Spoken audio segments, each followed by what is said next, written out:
পটলে দেয় স্প্রে করে, সেটাও বিষ, সেটাও মানুষ খায় না।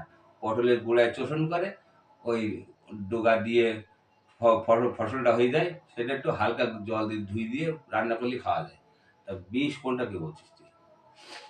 আর চাকরি বা ছেড়েই দিলি কেন? আগে তুই যদি চাকরিটা করতিস, তাহলে তোর ওই লোকের ওই ছোট্ট একটা ঘরের মধ্যে থাকতে হতো না, আর এই দুর্ভোগে পড়তে হতো না। তাহলে একটা আশ্রম করতিস, একটা মন্দির করতিস, সেখানে আরো 2-5 জন বাবাজি উঠা বসা করতো, একটা বাবাজি রাখতিস, মাইনে দিয়ে নাই, তাহলে তুই একটা মহারাজ সাজতিস তখন। তাহলে তোর আশ্রমে অনুষ্ঠান হইতো, তোর যে টাকা থাকতো সেই টাকা দিয়ে সারা বছর তোর অনুষ্ঠান করিও ফুরাইতো না।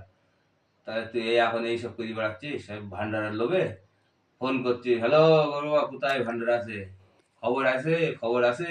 তা তুই এখন যদি খবর শুনছিস কেন? না দুটো পয়সার জন্য। তা সেই পয়সাটা যদি আগে গুছিয়ে নিয়ে যদি বসতিস তুই এখন, তাহলে তোর ভজনে সারাদিন ওই এক ঘরের মধ্যে বসে ভজন করতে পারতিস। ওই রাস্তায় এরকম মালা জপ করতে করতে সারা রাস্তা ঘুরতিস না পয়সার জন্য। মালা জপ করছিস আর কোথায় পয়সা পাবো তাই খুঁজে বেড়াচ্ছিস। আচ্ছা, প্রতিটা মানুষ যে মালা হাতে করেই জপ করতে করতে যায়, আবার মালাটা হাতে নিয়ে তো আবার মানুষের সঙ্গে সাংসারিক গল্প, বিষয়ের গল্প, এগুলো কি ঠিক কথা? ওটা গীতায় বলছে অভ্যাস যোগ। তুমি গালাগালি, কৃষ্ণের গালাগালি দিয়েও কৃষ্ণের নাম বলছো, তার জন্য বলছে যে ওটাতেও কাজ হয়। শাস্ত্রের কথা যেটা বলছে সেটাই বলছি, ওটাতেও একটু কাজ হয়। ওই করতে করতে করতে করতে একদিন কৃষ্ণের চরণে মতি এসে যাবে, তো সেদিন তার কাজ হবে। ওই মালা জপ করার ওটা বিধান নেই। ওটা নামাচার্য হরিদাস যখন এই বিধানটা চালু করেছিল, মালা জপের বিধান, তো হরিদাস থেকে হয়েছে নাকি মহাপ্রভু থেকে হয়েছে? না মহাপ্রভু থেকে না, হরিদাসের থেকে হয়েছে। না, মহাপ্রভু মালা জপ করতেন তো। তা মহাপ্রভুর আগে তো হরিদাস এসছে। সেটা প্রচার ছিল না, প্রচার করলেন হরিদাস। তা সেটাই হোক, তা মহাপ্রভুর আগে তো হরিদাস এসছে, হরিদাসের আবির্ভাব তো আগে, তারপর তো পরে মহাপ্রভু এসছে, তাহলে হরিদাসের থেকেই জপের মালা। তো হরিদাস হচ্ছে 3 লক্ষ মালা জপ করতেন এক জায়গায় বসে, আর নির্বাক্যে, কারোর দিকে ফিরেও তাকাতেন না। যদি কেউ আসতো তা অনুভবে বুঝতে পারতো যে একজন কেউ এসছে, তাকে বলতো ওই ইশারাতে বসো, কিন্তু মুখে কথা বলতো না, তার দিকে তাকাতো না। এই হচ্ছে মালা জপের নিয়ম। নিবন্ধ নির্বার হইয়ে ওই এক ধ্যান এক জ্ঞান, ওই ঈশ্বর, ঈশ্বর চিহ্ন মানে যে যে ঠাকুরের যে হচ্ছে, যে ভগবানের যে হচ্ছে ভালোবাসে, সেই সেই ভগবানের সম্মুখে রেখে তাকে হচ্ছে মালা জপ করতে হবে। মানে সম্মুখে বলতে এরকম সামনে সামনে না, অন্তরের সম্মুখে মালা জপ করতে হবে, অনুসরণ, তার অনুসরণ করে। তুমি যদি মনে করো অষ্টকালীন লীলা স্মরণ করে মালা জপ করবো, সেটা আরো উত্তম।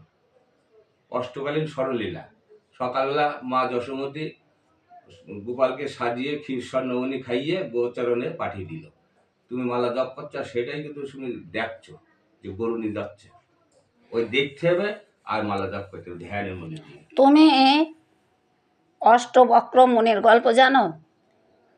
বলো। ওই একটা দুটো কথা জানি, যেটা ওই শুল হয়েছিল, ওই কি ওই যে হাসাহাসি করেছিল কিরা?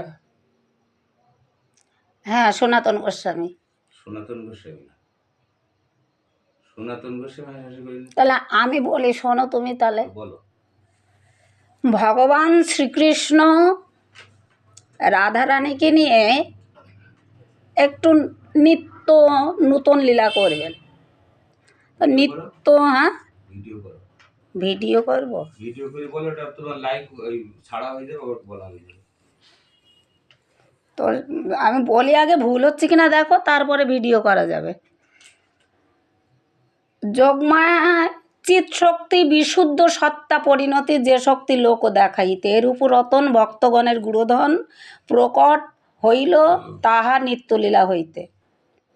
তো যা কিছু ভগবানের নিত্যলীলা, এই নিত্যলীলা কিন্তু ভক্তের ইচ্ছায়, ভগবানের ইচ্ছায় হয়নি কোনো দিন।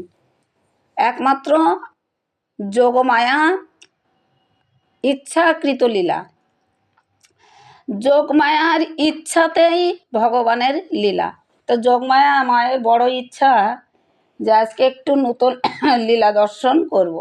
তো দর্শন করব বলে খুব ছোট্ট করে বলি, তো দর্শন করবো আর আসেনি, একটা কদম্ব বৃক্ষ তিনি তৈরি করলেন, একেবারে ফল ফুলে ভর্তি। তো এত সুন্দর বৃক্ষ, ফল ফুলে ভরা। হ্যাঁ, তো রাধাকৃষ্ণ দুইজনাই ঘুরতে ঘুরতে ওই কদম্ব বৃক্ষের তলায় গিয়ে একটু খেলা করবেন, লীলা করবেন। আর যোগমায়ার ইচ্ছাতেই তো লীলা হয়। মো বিষয়ে গোপীগণে উপবতী ভাবে যোগমায়া করিবে আপন প্রভাবে। তো যোগমায়া তিনি দর্শন করছেন, আর রাধারানী বায়না ধরলেন যে আমাকে ওই কদম্ব বৃক্ষে উঠে আমাকে ফুল পেড়ে দাও, পুষ্প চয়ন করে দাও। ভগবান বলছে তা কি করে হয়, আমি এত খাটো মানুষ, আমি কি করে ধরবো। রাধারানী বায়না ধরলেন, তাহলে আমার আমার স্কন্ধে ওঠো, কাঁধে ওঠো। তা রাধারানী যখন এই কথা বললেন, ভগবান কৃষ্ণ বললেন তুমি আমার কাঁধে ওঠো। তাহলে রাধারানী করলেন কি, যখনই কৃষ্ণের দুখানা স্কন্ধে দুখানা চরণ দিয়ে, হ্যাঁ, যেই দাঁড়িয়েছে অমনি যোগমায়ার ইচ্ছাতে ডালটা নিচু হয়ে এসছে। আর যখনই নিচু হয়েছে, রাধারানী ওনে পট করে ওই ডালটা ধরেছে। আর ভগবান কৃষ্ণ ওই রাধারানীকে ছেড়ে দিয়েছে। আর রাধারানী তখন, হ্যাঁ, সখা তুমি আমাকে ধরো, আমাকে ধরো বলছে, আর ভগবান হাতে তালি দিচ্ছে। আর এই সময় সনাতন গোস্বামী তিনি প্রতিদিনই তো অষ্টকালীন লীলা দর্শন করতেন, তো দর্শন করছেন এরূপ। এই দর্শন করে যখন ভগবান শ্রীকৃষ্ণ যখন হাতে তালি দিয়ে হাসছে, উনি সনাতন গোস্বামী হেসে ফেললেন।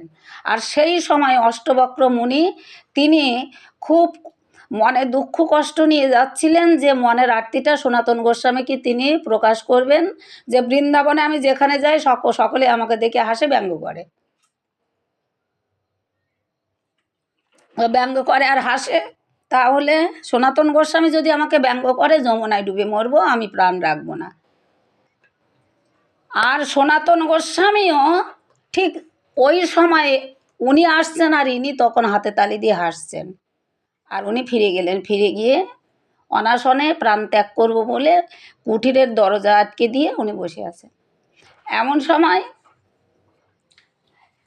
সনাতন গোস্বামী বহু সাধনা করছেন, বহু সাধনা করছেন, কিন্তু ভগবানের লীলা আর সামনে আসছে না।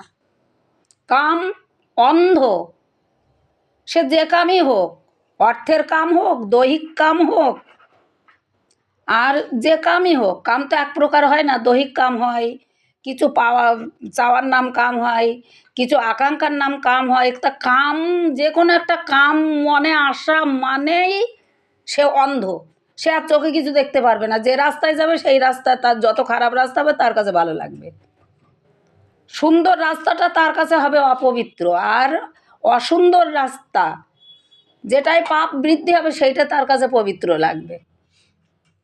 তো সনাতন গোস্বামী বহু রকম চেষ্টা করছে, তিনি কামনা শূন্য মানুষ। কাম অন্ধতম প্রেম নির্বল অত ভাস্কর, অতএব কাম প্রেম বহুত অন্তর। যিনি পঞ্চ সরদর্প স্বয়ং নবকন্দর্প হ্রাস করেন লয়ে গোপীগণে। সেই ভগবানের ইচ্ছা, সে তানার কোনো কামনা বাসনা ছিল না, কোনো কামনা বাসনা নাই, অথচ কিন্তু অপরাধ এসে গেল। কেন? বৈষ্ণবেতে হয় যদি ক্ষুদ্র অপরাধ, মহা মহা ভজন হইতে পড়ে যায় বাদ। এখানেই বৈষ্ণবকে শ্রেষ্ঠ করলেন। ভগবানের থেকে শ্রেষ্ঠ হলো বৈষ্ণব, বৈষ্ণবকে বলেছে কিন্তু শ্রেষ্ঠ ভগবানের থেকে। ভগবান বললেন আমার হতে নাম বড়, নাম হইতেও ভক্ত বড়। তাই এখানে বৈষ্ণবকে তিনি শ্রেষ্ঠ করলেন। তবে সেই বৈষ্ণবটা কে?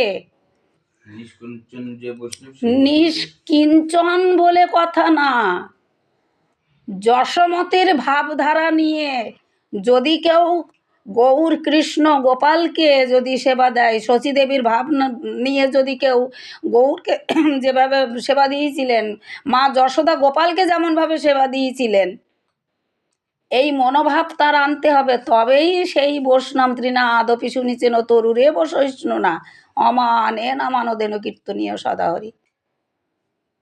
বুঝেছ? এই মহাপ্রভুর অষ্টাত্তর শ্লোকের মধ্যে একটা মেন শ্লোক, বুঝেছ? আমরা বহু লোকের কাছে শিক্ষা পাই, তৃণের কাছে শিক্ষা পাই। তৃণাদপি তৃণের মাথায় আমি পা দিচ্ছি, সবাই পা দিচ্ছি, পা সরাচ্ছি, সে মাথা উঁচু করছে, শুনি চেন, নিচু হচ্ছে উঁচু হচ্ছে। তরু রে তরু মানে গাছ, তরুকে কত কাটা হচ্ছে, এই করছে সেই করছে, সে আবার কেটে নিচ্ছে, আবার গোড়া দিয়ে আবার ফলন হচ্ছে, বুঝছো? বহু বাতাসের কাছে আমাদের শিক্ষা আছে, চাঁদের কাছে আছে, সূর্যের কাছে আছে, গ্রহের কাছে আছে, নক্ষত্রের কাছে, প্রত্যেকের কাছে আমাদের, প্রত্যেকে কিন্তু আমাদের কাছে গুরু। আমরা সবার কাছে শিক্ষা অর্জন করি। রবীন্দ্রনাথ ঠাকুরের কিন্তু একটা পদ্য আছে, আকাশ আমায় শিক্ষা দিল উদার হতে ভাই রে, কর্মী হওয়ার মন্ত্র আমি বায়ুর কাছে পাই রে। পড়েছো? ওই যে আমার খাতায়ও লেখা আছে। আচ্ছা, বলি না বগল দাবাই করে নিজেকে শাস্ত্র বলতে। না না, আমি ওই ছোট্টবেলায় যে যখন যেটা পড়েছি ইম্পর্টেন্টগুলো আমার কীর্তনে বলতাম, এগুলো মুখস্থ করে রাখতাম। তো যাই হোক, সনাতন গোস্বামী লীলা দর্শন করছেন না, আর এদিকে ভগবান তিনি কি করবেন, অষ্টবক্র মুনি তিনিও ভক্ত, আবার এদিকে সনাতন গোস্বামী তিনিও তো ভক্ত। তাহলে ভগবানের তো ক্ষমতা ছিল, যে তো পাপ করেনি, অনিচ্ছাকৃত পাপ হয়েছে, তাহলে এই পাপকে এত বড় শাস্তি দিলেন কি করে? লীলার দর্শন হচ্ছে না, সমস্ত বৈষ্ণবদেরকে যে তোমরা বৈষ্ণব সেবা করো, এখান থেকে আজকের থেকে কিন্তু এই বৈষ্ণব সেবার উৎপত্তি নয়, সেই দাপর যুগ থেকে কিন্তু বৈষ্ণব সেবা চলে আসছে। ত্রেতা যুগে ছিল যাগযজ্ঞ, আর দাপর যুগে ছিল সেবা পরিচর্যা, কলৌ জীবের হরিনাম সংকীর্তন, কলিজীবে একমাত্র হরিনাম। তো বৈষ্ণব সেবার আয়োজন করো, সকল বৈষ্ণবদেরকে ডাকা হলো, বৈষ্ণব সেবার আয়োজন করো, বৈষ্ণব সেবার আয়োজন করলে সব থেকে তুমি মুক্তি পাবে। বোঝা যাবে, যেই বৈষ্ণব আসবে না, তবে বোঝা যাবে তার কাছে অপরাধ হয়েছে। তা শাস্ত্রে প্রমাণ আছে, যদি 100 কম করে 108 মূর্তি তোমার বৈষ্ণব সেবা দিতে হবে, তবে একটা বৈষ্ণব পাওয়া যাবে কম করে। আর ওই 5 মূর্তি 2 মূর্তি 1 মূর্তি, ওর থেকে বালক সেবা দেওয়া অনেক ভালো। ওটা বলা যাবে না, শাস্ত্রে বলছে।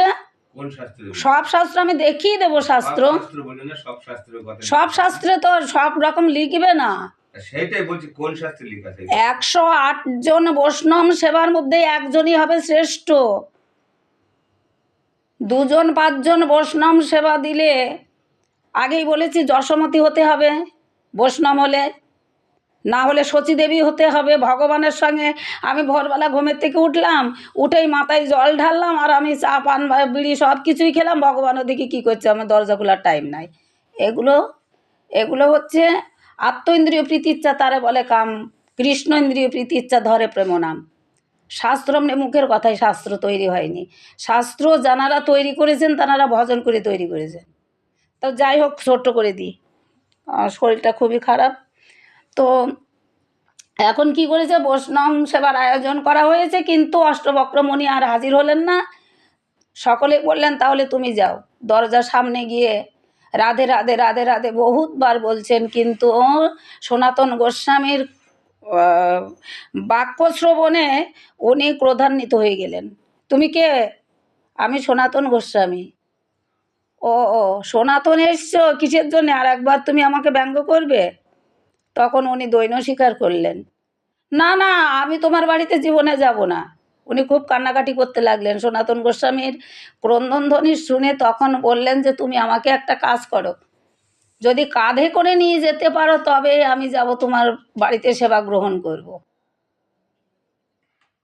বুঝেছ, বৈষ্ণবেতে হয়, যদি এ সমস্ত বৈষ্ণবের কাছে যদি কারোর অপরাধ হয়, তাহলে হ্যাঁ, এগুলো তো যেগুলো ক্ষমা হবে না, এগুলোর কথা বলছো, ক্ষমা হবে না। কলিতে ঘরে ঘরে বৈষ্ণব হবে, হাসিতে খেলিতে সব জীব নরকে যাবে। ও কথা বলা যাবে না, তাহলে বৈষ্ণব না, বৈষ্ণব দেখি ও ঘরে ঘরে হবে, কারণ বৈষ্ণব হওয়া তো মুখের কথা নয়। কারণ এই বেশটা তোমার ভজন করতে হবে না, বেশটা সম্মান যদি কোনো জায়গায় ভুল হয়ে যায়, আমার গুরুদেবের কাছে এগুলো শিখেছি তাই বলি। আমার গুরুদেব বলতেন আরে কথা অনেক আছে লেখা।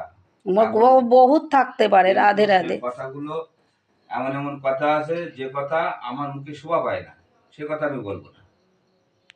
যে কথা আমার মুখে শোভা পায় না সে কথা আমি বলবো না। শোভা আমার মুখে তখনই পাবে আমি যদি সেই রাস্তায় গমন করি। আমি এখান থেকে বৃন্দাবনে যাব, তো আমি বৃন্দাবনে কিভাবে গেলাম আমি বলতে পারবো না। তা সেটা বলতে পারবা, তুমি বৃন্দাবনে হেঁটে গেছো, তুমি বলতে হ্যাঁ, পারবা। এটে যদি হেঁটে যাই, যাও নি? ট্রেনে গেছি না কিসে গেছি আমি বলতে পারবো না। তা আমি যদি সেই রাস্তায় না চলি, তখন তো আমার শুনো মুনো কানা পথ পায় না তিনজনা। তাহলে আমার শুনো মুনো আর কানা পথ পায় না তিনজনা। যারা শুনে হরি কথা বলে এরা জীবনে কোনোদিন ভগবত তাহলে রাস্তা পাবে তাহলে না। একটুখানি শুনি নাও। আর মুনো যারা মনের থেকে বলে তারা পাবে না। আর কানা কারা, তো এই দুটো চোখ থাকতেও যারা ভগবানকে অন্ধের বিশ্বাস করে। তাহলে একটুখানি বলি শুনি নাও, তোমারও কাজে লাগবে। যদি লাগাতে পারে লাগাবা, না যদি মনে পছন্দ না হয় লাগাবে না। কথা হচ্ছে যে সারা পৃথিবীতে অনেক দেশ আছে, আছে তো। তা অনেক দেশে কিন্তু আমরা জন্মগ্রহণ করেছি, সব দেশে আমরা ঘুরতে ঘুরতে এসেছি। লাস্টে কোন জায়গায় বাস করছি এখন? না, বর্তমানে ভারতভূমিতে। ভারতভূমিতে বাস করছি কেন? ভারতভূমিতে পূর্ণ কিছুটা অর্জন করেছি, তাই ভারতভূমিতে আমাদের জন্ম হয়েছে। আর 4 যুগের ভগবান ভারতভূমিতে জন্ম। তাই এই ভারতভূমিটাকে বলা হয় পূর্ণভূমি। তার মধ্যে শ্রেষ্ঠ এই কলিকাল। কলিকে বলা হয়েছে ধন্য কলি। তাহলে ধন্য কলি কেন বলা হয়েছে? মানুষের অল্প আয়ু, অল্প একটু নাম কলি, অনায়াসে গোলকধামে চলে যাবে। আমরা বাস করছি কোথায়? প্রথম বাস করছি পৃথিবীতে, ওই নদিয়াতে নবদ্বীপে না, পৃথিবীতে বাস করছি আমরা। তা পৃথিবীর মধ্যে কোন জায়গায় যদি বলা হয়, তাহলে ভারতভূমিতে, নদিয়া জেলায় না, ভারতভূমিতে। ভারতভূমিটা হচ্ছে পূর্ণভূমি, 4 যুগের ভগবানের আবির্ভাব। এবার কোন জায়গায় সেটা বলতে পারলে ভালো, না বলতে পারলে ভারতভূমিতে। তার মধ্যে কলিকালটা হচ্ছে শ্রেষ্ঠ কাল। কলিকে ধন্য কলি বলা হয়েছে। এই কলির আয়ু অল্প, আর ভগবান 3 যুগেই বলেছে আগত কলিতে আমি জীবের উদ্ধার করব। প্রতিশ্রুতি দিয়ে এসেছে, সেই প্রতিশ্রুতি আমাদেরকে দিয়েছে, আমরা সেই প্রতিশ্রুতি নিয়ে আমরা জন্মগ্রহণ করেছি। তাহলে আবার লেখা আছে শীত করছে। যে এটা এটা আলাদা সাবজেক্ট হয়ে গেল। বলছে যে নামে 10 রকম অপরাধ, হুম নামে 10 রকম অপরাধ। হুম তো এই যারা ভারতের বাইরে যারা আসছে, সেই বাইরের লোকেরা তারা কি বলছে, মানে একটুখানি পাপ না করলে কথাটা বিশ্লেষণ করা যাচ্ছে না। কথা হচ্ছে যে তারা এসকনে আসছে, ওই গৌড়ীয় মঠে আসছে, ওই অন্য অন্য জায়গায় বিভিন্ন জায়গায় আশ্রম